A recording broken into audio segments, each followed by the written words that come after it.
কয়দিন আগে আমার কাকা মিঠুন চক্রবর্তী কি বললো গো, বললো না মুসলমানদেরকে একেবারে মেরে মুসলমানদের কবরে পুঁতে দেবো, বলেছে কি বলেনি বলুন?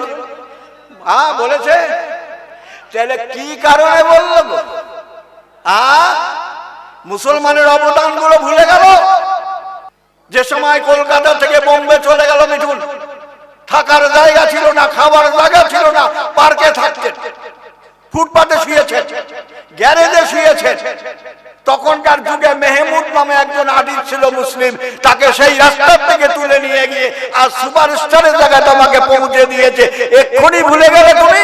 বড় ছেলেটা একটা অন্য মেয়ের সঙ্গে অবৈধ সম্পর্ক করার কারণের জন্য কেস খেয়ে গেল, ফেঁসে গেল। তাড়াতাড়ি করে তুমি তোমার সন্তানকে, যেখানে ধুমধাম করে বিয়ে দেওয়ার কথা, তাড়াতাড়ি করে তুমি হোটেলের মধ্যে নিয়ে বিয়ে দিয়ে দিলে। বিজেপিরা বললো কেসটা আমরা উইথড্র করে দেব তুমি যদি আমাদের হয়ে বাংলায় প্রচার করো। বাংলার মানুষ অত বোকা নয়। বাংলার মানুষ আপনাকে মাথার মধ্যে রাখবে, যেহেতু আপনি একটা সুপারস্টার। কিন্তু উল্টা পাল্টা কথা যদি আপনি বলেন, 100 বলে ছবি করে দেবেন, এটা বাংলার মানুষ কখনো বিশ্বাস করে নেবে না। এই যে হারামখোর একটা শুভেন্দু অধিকার আছে, গরুর গোশত খাওয়া পার্টি, গরুর গোশত খাওয়া পার্টি হিন্দুদের বোকা বানাচ্ছে যে আমি গরুর গোশত খাই না। আস্তে একটা হারামখোর গরুর গোশত গবাগব দিলে ঈদের সময়, কোরবানির ঈদের সময়। তার পিছনে সাধারণত হিন্দুরা তো জানে না। একটা মুসলমান গরুর গোশত খেলে নাক ছিটকাও। তোমাদের নেতা শুভেন্দু অধিকারী যখন গরুর গোশত মুসলমান বাড়িতে কোরবানির দিন গিয়ে গবাগব খায়, তখন তো কিছু নাক ছিটকাও না?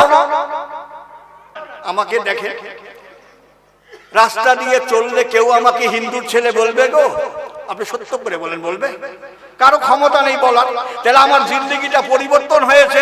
জিন্দেগির পরিবর্তনের পরে ভিতরের গুলো পরিবর্তন হয়েছে, কারণ আমি তো সেই মন্ত্র পরে আননেওয়ালা লোক। ভূভুবেশ্বতস্যবিদ বরেণ্যং যাদেবী সর্বভূতে ওং নমঃ তস্যৈ, ওং নমঃ তস্যৈ, ওং নমো নমঃ, এগুলো পড়া লোক।